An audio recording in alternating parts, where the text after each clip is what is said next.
Jamie, you know, you first won silver at the Salt Lake City Games, but then there was a judging scandal. It was uncovered, and you and your partner, 6 days later, you actually got the gold medal. I mean, it was on the front cover of Time magazine. Everybody was talking about it. Here's the question to you. Could yesterday's competition have been rigged or unfair? Oh, wow. Could you be more blunt about it? You know what?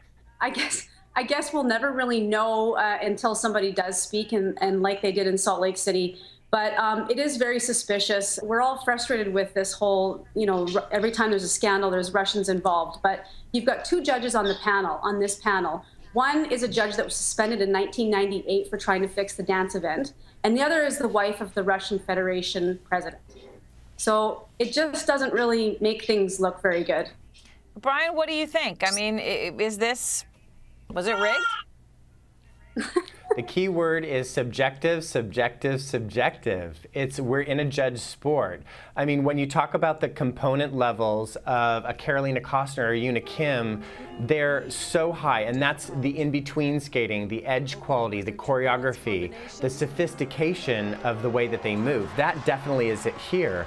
But Soltnikova brought a technical game of spinning, her spinning positions, her jumping passes, all were really difficult, but she's not as good in the components, so it brings it here. But this is the gray area. Which one's worth more? Which one should be awarded more? In my opinion, I got caught up in the moment too. Soltnikova, like, she was amazing, and I thought at the moment, wow, I think that they're going to give it to her. Yeah. But then, you know, sort of the day after, I think, you know, I don't think that Una Kim should have been as close to Soltnikova after the short program, and I think that that is the gap that should not have been bridged so that Una Kim would have been a two-time Olympic champion. All right, so you're saying but as for another reason. But, you know, Brian, it goes a little bit further than this. Ashley Wagner, who was also one of the skaters, of course, came in 7th and was 4th in the Nationals. So, by the way, thanks to subjectivity, actually got to go, even though she wouldn't have technically made the cut, right? But she's been very vocal of the sports judging system, and after she came in 7th, she said, and I'll quote her,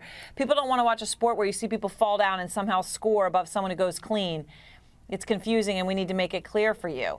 Does that come off a little bit as sour grapes? You know, I think that the mistakes, I'm a big fan of Ashley Wagner's. I think Ashley's mistakes that she made in the program were not as noticeable to the public, but she had a lot of 2-foot landings and under rotation on some jumps. So I think that her scores, at least for the free program, were fair. I think the ones that weren't fair were for Paulina Edmonds, who ended up in 9th place. Her component scores and her technical scores were really, I think that they should have been at a high level. And I think that she's the one that got a lower standing than she should have.